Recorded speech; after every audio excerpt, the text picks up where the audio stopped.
స్నేహితులారా, ఈ సమయాన్ని బట్టి దేవునికి వందనాలు తెలియజేస్తూ ఉన్నాను. ప్రేమపూర్వకముగా మిమ్మల్ని అందరినీ వాక్య ధ్యానంలోనికి ఆహ్వానిస్తూ ఉన్నాను. ఒంటరి అయినవాడు అనే ఆలోచనను మీతో కూడా పంచుకోవడానికి ఇష్టపడుతూ ఉన్నాను కనుక దేవుని యొక్క వాక్యమును మీరు ముగింపు వరకు ఆలకించాలని మీ కుటుంబ సభ్యులతోనూ తోటి విశ్వాసులతోనూ ఈ వీడియో షేర్ చేసుకొనండి. దయచేసి మీ ప్రార్థన మనవులు ఎట్టివైనను కామెంట్స్ రూపంలో కానీ ఫోన్ కాల్ ద్వారా కానీ తెలియజేయండి. నమ్మకంగా మీ కొరకు ప్రార్థిస్తాము. లేఖనము యెషయా గ్రంథము 60వ అధ్యాయము 22వ వచన మొదటి భాగము.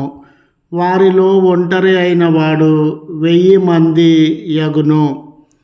స్నేహితులారా, మన జీవితాలలో ఆకలి ఉన్న, దప్పికున్న, అసౌకర్యాలుండిన, ఒకటి చాలినా చాలకపోయినా కొంతవరకు ఇబ్బందులను కొన్ని సమస్యలను అనుభవించుచు ఉన్న, ఒంటరితనాన్ని మించినటువంటి బాధ లోకంలో మరొకటి లేదేమో.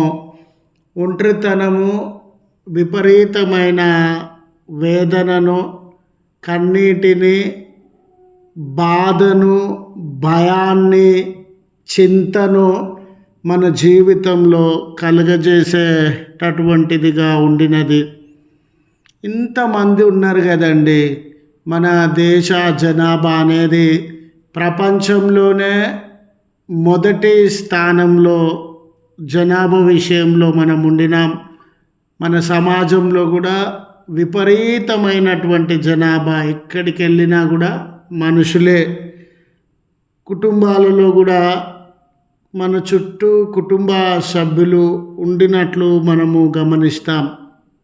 మన చుట్టూ ఎంతమంది ఉండినా, ఎందరిలో మనం ఉండినా కొన్నిసార్లు మనము ఒంటరి వారమనే భావన, అనుభవము, ఆ వెలితి మన జీవితంలో కనబడుతూ ఉంది.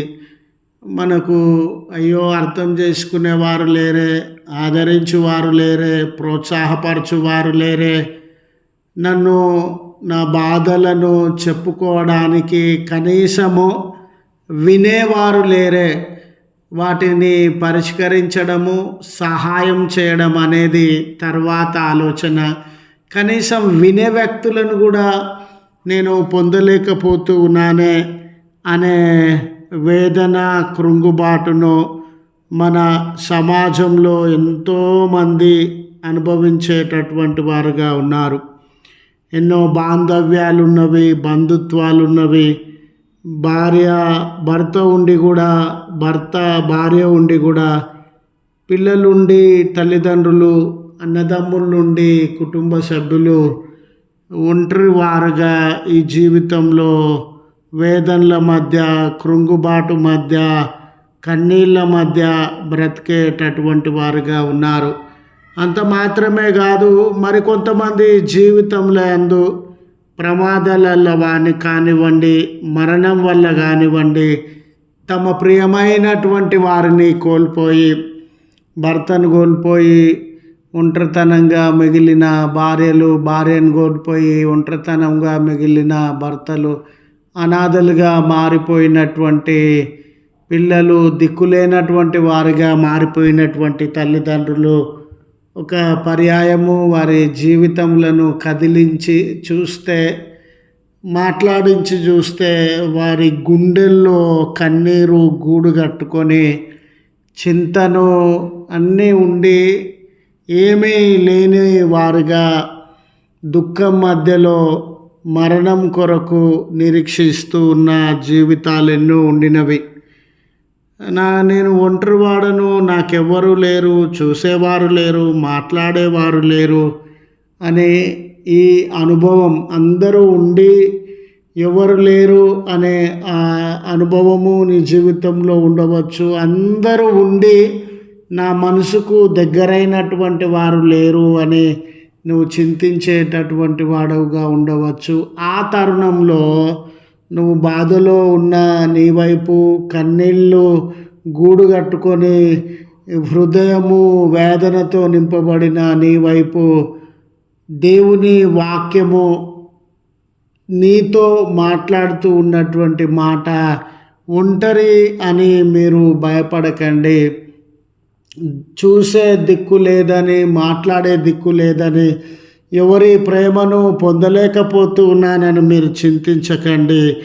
మీ జీవితములను నేను దర్శించేటటువంటి దేవుడను, మిమ్మల్ని విస్తరింపజేసేటటువంటి దేవుడను. ఈ దినాన నువ్వు ఒక్కడిగా ఉన్నావు, కానీ అనేక మందిని నీ జీవితంలోనికి నడిపిస్తాను. ప్రేమ కలిగిన వారిని, ఆదరించగలిగిన వారిని, పలకరించగలిగిన వారిని, సహోదర ప్రేమను, మానవత్వపు విలువలను కనబరిచినటువంటి వారిని నీ జీవితంలో అనుమతిస్తాను అని ఆ గొప్ప ఆదరణ దేవుడు నీ జీవితంలో అనుగ్రహించేటటువంటి వాడుగా ఉన్నాడు.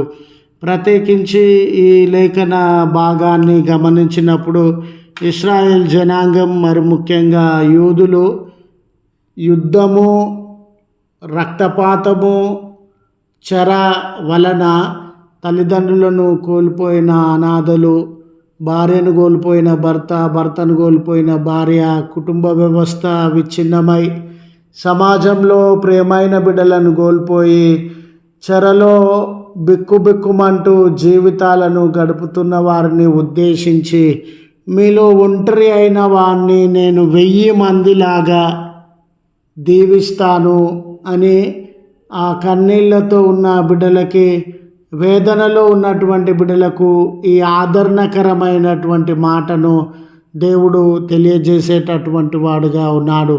ఈ క్రిస్మస్ కాలంలో ఇమ్మానుయేలు అనే పేరును తలుచుకోకుండా, గుర్తు చేసుకోకుండా మనము ఉండలేము. ఆ తరుణంలో ఇమ్మానుయేలు అనే మాటకు భాషాంతరమున దేవుడు మనకు తోడని అర్థము. కాబట్టి నీ జీవితంలో తోడుగా ఉండడానికి, ధైర్యపరచడానికి, నిన్ను పట్టించుకునే మనుషులను నీ యొద్దకు నడిపించడానికి, నిన్ను ప్రేమించే వ్యక్తులను నీ యొద్దకు నడిపించడానికి, నీతో నిజమైన మానవత్వపు విలువలను కనబరిచే వ్యక్తుల సహవాసాన్ని నీ యొద్దకు నడిపించడానికి దేవుడు తానే ఒంటరిగా ఉన్న నీ జీవితంలో ఆయన తోడుగా ఉండడానికి వచ్చి ఉన్నటువంటి వాడు అని గుర్తు చేస్తూ ఈ మాటలను ముగిస్తూ ఉన్నాను.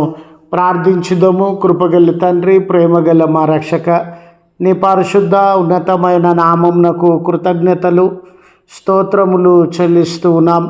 మహోన్నతుడవు, జీవాధిపతివి, నిజమేనయ్యా. మా జీవితాలలో ఎంతోమందిని మేము కలిగి ఉన్నా ఎవరి ఆదరణను, ప్రేమను నోచుకోక ఒంటరి జీవితములను జీవించేటటువంటి వారంగా, ఎవరి మాట వలన, ప్రేమ వలన, ఆదరణ లేక కుమిలిపోతూ ఉన్నటువంటి వారంగా ఉన్నాము. ఆ కుటుంబములను మీరు ఎరుగుదురు. ఆ బాధలో, కన్నీళ్లలో మునిగిపోయిన జీవితములను మీరు ఎరుగుదురు. మీ హస్తములను చాచి అట్టి బిడ్డల జీవితంలో నిజమైన ఆదరణను మీ ద్వారా అనుగ్రహించి, దేవుడు మాకు తోడు అనే మాట ద్వారా వారిని దర్శించి, మీ ప్రేమ, మీ సహవాసము, మీ సన్నిధి వారి జీవితాలలో నెలకొల్పండి. ఈ ప్రార్థనలో ఏకీభవించి, ఒంటరి వారమయ్యా, విడువబడినటువంటి వారమయ్యా, మా జీవితంలో తోడే లేదు తండ్రి అని బాధను, దుఃఖాన్ని వ్యక్తపరచుచు ఉన్న వ్యక్తులను, కుటుంబములను మీరు దీవించి మేళ్లతో నింపి వారి కలవరములను, కన్నీళ్లను దూరపరచుమని వేడుకొనుచు ఉన్నాం. దయగల తండ్రి, ప్రార్థన సహాయం అడిగిన బిడ్డలందరి కొరకు, వారి కుటుంబముల కొరకు, వారి అవసరతల కొరకు సైతము మేము ప్రార్థన చేస్తున్నాం. మీ బర్త్డే, వెడ్డింగ్ యానివర్సరీ కొరకు మీకు కృతజ్ఞతలు చెల్లించుచున్న బిడ్డలను జ్ఞాపకం చేసుకొని సమీప భవిష్యత్తులో ఉన్నత కార్యములను వారి జీవితంలో జరిగించి, ఆయా సుదూర ప్రయాణముల కొరకు సిద్ధపడుతూ ఉన్న బిడ్డల ప్రయాణం అంతటితో మీ సహాయాన్ని దయచేయమని, క్రీస్తు పేరట వేడుకొనుచు ఉన్నాము తండ్రి. ఆమెన్. తండ్రి, కుమార, పరిశుద్ధాత్మ త్రియేక దేవుని దీవెన మీకు తోడై ఉండి మనలను మన కుటుంబములను దీవించి ఆశీర్వదించును గాక. ఆమెన్.